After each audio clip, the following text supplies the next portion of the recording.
Hi, hey everybody, welcome back to yet another masterclass number 5, which is all about what it takes not doing to be able to finish your book. Okay, so today I am going to share with you 5 strategies that you must not do, that you have been doing.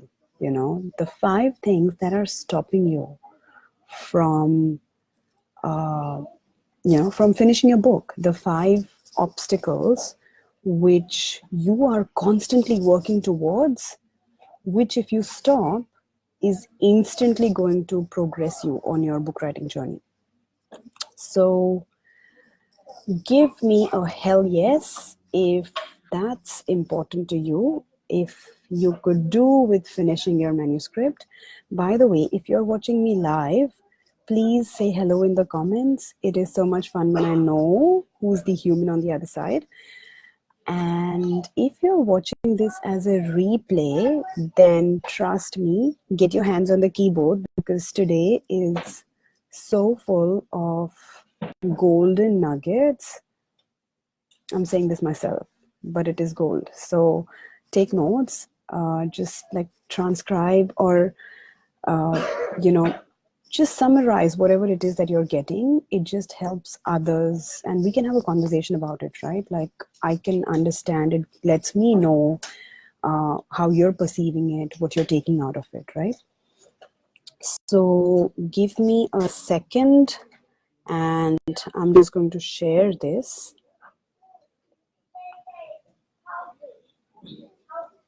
Share, copy link, done. And now onto my profile.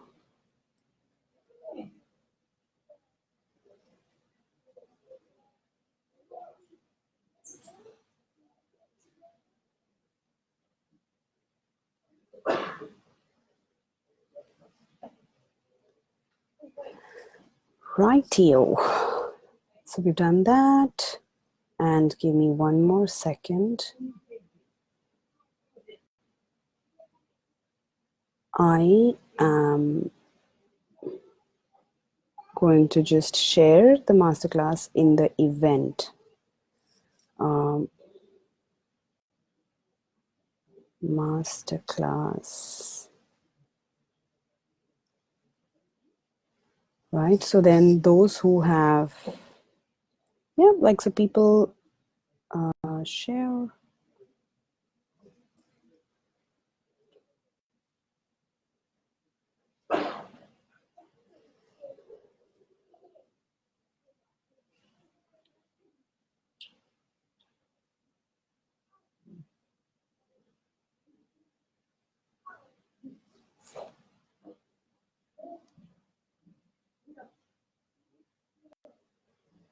Okay. So all set, all ready. And I've got tons of notes, right? I've got lots of notes. Okay, so if you're watching me, please say hello. I can see 2 beautiful eyeballs on my screen right now. Anyway, without any further ado, let's get started with this, right? So yesterday I ran a bit of a survey to ask aspiring authors, what's the biggest obstacle that's stopping you from writing your book? And in summary, the general response was lack of confidence, right? You may call it self-doubt, you may call it inner critic, you may call it by, various names, but it's basically lacking confidence, right? So here's the first thing that it takes not doing, right? It takes not fighting yourself, which I have just made a post about on the page. If you scroll down a little bit, you will see a post. Stop fighting the story. Stop fighting yourself and stop fighting the story that needs to be told, right? And stop fighting for the story that needs to be shunned, right? So, begin with believe it's possible. And if you can't believe, then scratch your record. Like, uh, there's this record, like a cassette player, that's going on in your head on autopilot. It's repeating that old record. You are no more the old you. But it just keeps on telling you how not good enough you are, or how you can't do it, or how badly you wrote your school essays. Who the hell are you to even think of writing a book, right? These are our inner self talks, and it does not only happen to you, it happens to the best of us. It happens to who are the top authors I want to name? It happens to me, it happens to Elizabeth Gilbert, it happens to the best of the best, right? So it's just what you do with what happens, what you do after that happens to you. So you have the power to choose how the story ends. This is not how the story will end, right? So if here you are in your business and you want to write a book and you just can't get past your limitations, your self-limiting beliefs, the story has not ended. You are still here. You are standing for a purpose, right? So you have absolute power to choose how the story ends. So there's one beautiful human being watching me, and I want to know who is it. I'm just, let's have a chat, guys. Like whoever it is, please say hello. And what is this bringing up for you? How is this resonating for you, right? So stop giving away your power to drama, right? So we each one of us, we have a drama cycle going on in this area or the other. And to a large extent, that drama cycle might be happening in your mind about your book, right? Well, yes, you can't write the book because I don't have time, I don't have money, I don't know what to write about. There are so many things. I don't have, like there can be so many reasons. I'm not good enough. I can't write English. I'm not a native English speaker. I'm bad at grammar. I could not even finish an essay in school. Yeah, I'm not good at my work. Forget about writing the comes second, but first thing is believing in what you do, believing in the message that you have to share, right? So I'm not, or there are too many books written on my subject already. Why would someone read my book? So, all these are limitations. If you fight for them, congratulations, you get to keep them. So stop fighting for these. Know what to fight for, know what to stand for. Stand for your cause, stand for your modality, your business, your style, your methodology, right? And fight for it and present it, share it, talk about it, write about it. Believe in yourself, okay? Like I can just keep ranting about it.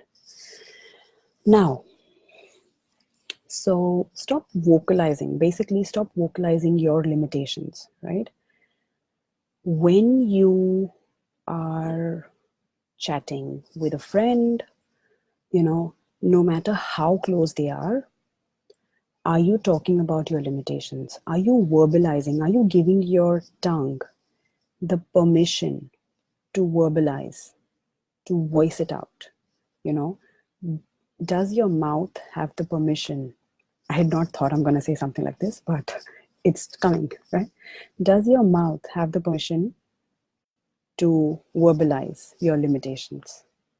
So that's a question I want to pose to you, right? And I think I'm going to,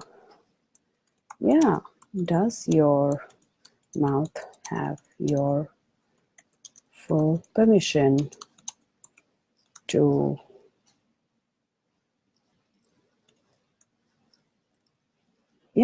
to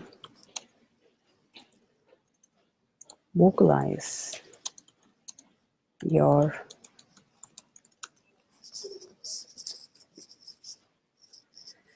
Um, yep. So stop telling, your close friends, your near ones, your dear ones, why you can't. And if you have, so here's the test, right? If you have nothing legitimately positive, uplifting, or empowering to tell about yourself, then say nothing. Then just stay mum, right? Stay shut, even if that means you have to be mute for the next how many ever hours or days. Yeah. So, yeah, you just don't have permission to do that. Your mouth, your tongue does not have the permission to verbalize, yeah, nonsense about yourself, something that's not true.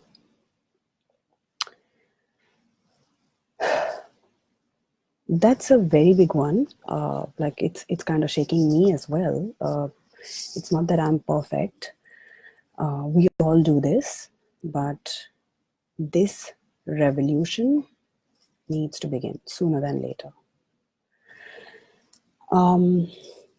So yeah, and just to give you a little bit of a background, it. I don't want to, just repeat. Well, I can. So here's the thing: your language, fuels your thoughts, your desires, and your aspirations. So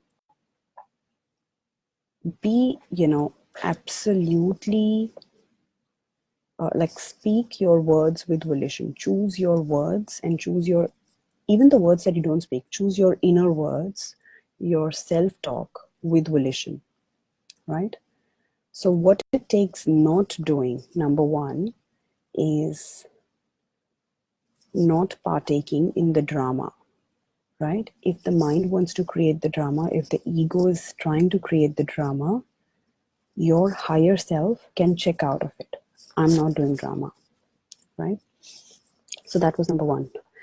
The second one is quite counterintuitive, right? Here we're talking about writing a book, but here I want to say stop trying to be creative. Stop trying to overcreate, right? It takes not to be over creative to be able to finish your book. So, what I'm saying is be willing to comply with your own resolutions. Hi, Pankaj. Be willing to comply with your own promises, the promises you made to yourself, for which be willing to comply to a structure. Be willing to be willing to structure your content and stick to that. Be willing to not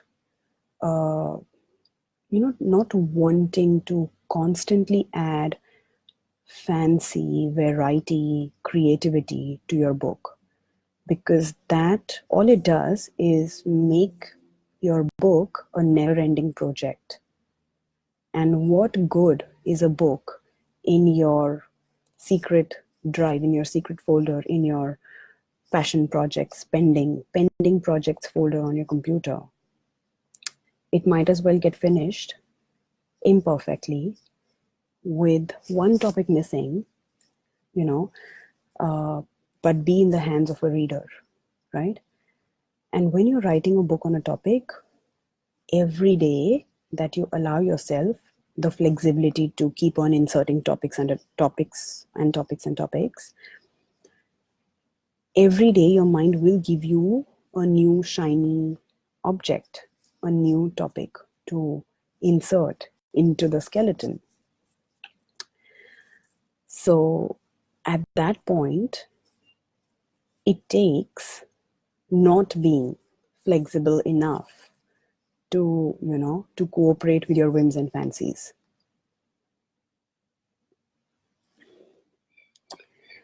So yeah, be willing to, partner with your own dreams. Be willing to not sabotage your project, and be willing to be your own salvation, right?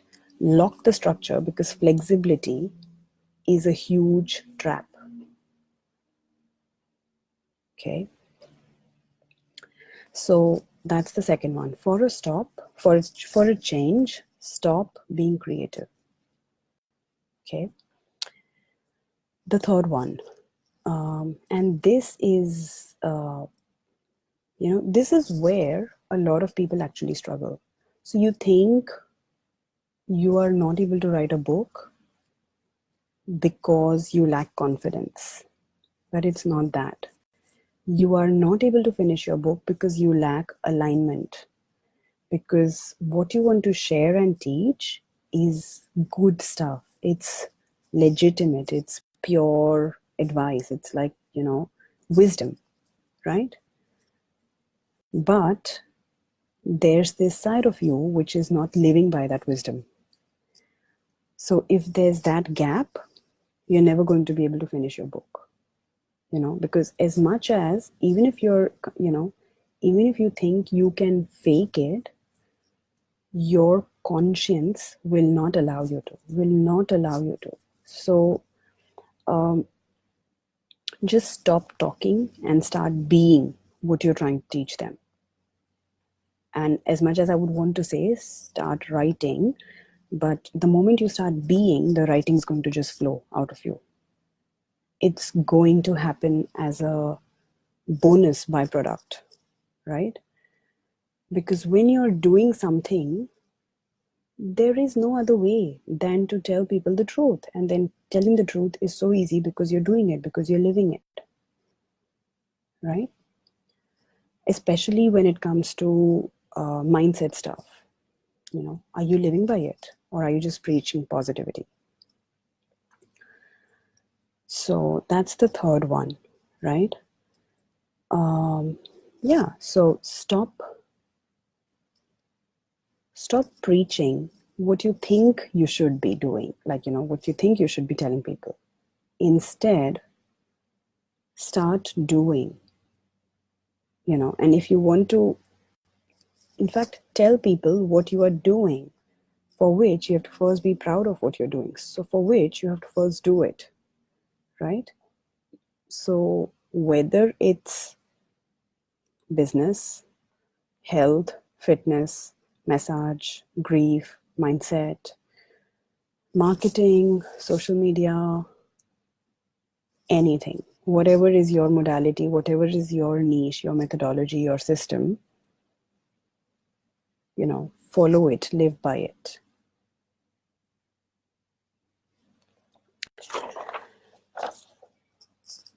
So that was 1, 2, and 3. Number 4 is, again, very counterintuitive for an author. Stop reading a million books. Yes, I know it's prescribed. There are people reading at the rate of 1 book a day, but they're doing the summary, mind you. And then there are others who claim that, a coach or someone in personal development, or for your own personal development, you must read 10 pages a day, a book a week. Whatever be the case, when it comes to writing, stop reading too many books specifically about your niche. There's a difference, and there's not a fine line. There's a vast difference in research and what can I say? And overconsumption. So when you're doing research, again, give yourself a boundary, give yourself a window, like, you get 2 days to research the topic.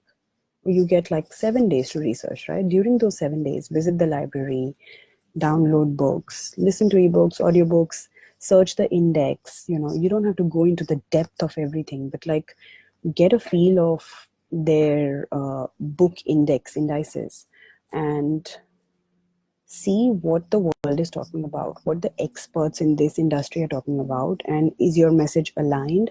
How is your message unique? How are you standing out from the rest? What's common? What needs to be told still, despite it being told a million times already? And what hasn't been told? What is something that no one is covering, right? So, sometimes there's an aspect of the bitter truth, harsh reality, right? And very few people talk about that. It's really easy to write a goody goody book. So, look for that aspect. But when you start writing, stop reading. Stop reading your genre or your specific books, on your niche, on your subject. Because what happens is it's messing up with your own voice, your spoken voice. So it's messing up your expression. Instead of you coming across as you to me start coming across as a mishmash of the 5 other authors that you read about, right? And yeah, it just kind of diminishes, one's respect for you, the respect that someone might have for you. So the quest for originality, like this is the answer for the quest for being original, right?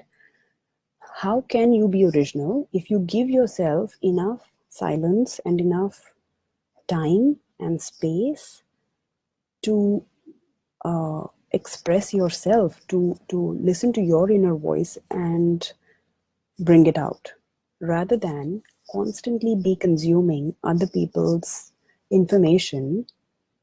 Yeah, right? So, hey, if you're watching me live, please say hello. It helps. Um, this is a thing. This is the thing that I always say about meditation as well, right?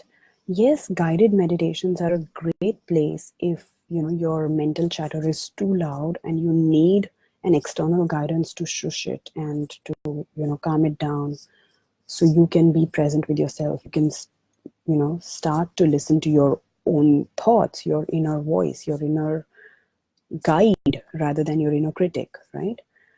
But after you reach that point, so have a healthy balance. Like after you've learned to quieten your mind and sit in calm, sit in quiet with yourself, do that more often rather than always hang on to a guided piece of meditation. Now, you might have a fear that if I stop consuming other people's books, who will read my book as well? Like, why will my readers read my book if I stop reading everyone else's books? So here's the thing, and I think when you ask the question, the answer must come to you, but I'm giving it to you just in case it doesn't. So when you're writing your book, and say your book is about grief, right? Grief therapy, forest therapy. There are so many beautiful, therapies, modalities coming out these days. When someone is specifically pained in that area and they are specifically looking for that solution, that's when they will read your book, right? So it's arrogant and it's ignorant to expect people to be, to cling on to your book like it's the only ultimate piece of wisdom. There is no ultimate wisdom. There's the wisdom that each one of us has. And, whether or not, and some people choose to share it, right? So, write your book with the intention that it will serve the right person when they need it, just when they need it, right? And when they're solved, when their problem's solved, they will put it down for a bit, and they will come back to your book when they need it again, right? Or they will come back to you. They will say, okay, I really love your book. I love what you do. I love what you stand for. I want to hang around you. I want to be in your mastermind. I want to hang around in your close circle. Right? So stop consuming a million books. Stop reading every book that is. Okay. And the next one is stop generalism, right? We know this, like when we started our coaching businesses, we specifically identified, of course, it did not come, it's not like a black and white answer. It takes a lot of soul searching, discovery work, inner deep work to figure out what it is that you want to really niche in. But niching in your business is one thing, and writing a book is quite another. So when you're writing a book, if you write a book on all the general aspects of your thing, then it can be a basic introductory book, right? To introduce someone to the methodology, say massage, or I don't know why massage is top of mind, maybe clearly because we're working on one of my author's books right now. So stop generalism. It takes specificity to really be able to nail the subject, nail the topic, and do all the things, not do all the things that I talked about earlier. So identify a specific problem to which you have a specific solution, to which in response to which you're writing a specific book, right? So if you were to write a book about marketing, right? Marketing is such a huge umbrella, such a wide umbrella. Identify, are you doing social media marketing? Are you doing Facebook marketing? Are you doing video marketing? Are you talking about content marketing, right? There can be so many angles to it. Free marketing, paid marketing, there can be so many, so many angles to go in the depth of, right? So literally identify a problem, be specific, break it down, chunk it down as much as you can. 3 steps, 5 steps. Here's how. Do it now. That kind of stuff, right? And that's going to give you the ultimate clarity to, to be like really nail the scope of your book, the context. What is it that you're really standing for? What are you going to talk about in the marketing of your book then, right? Yeah, that's it. So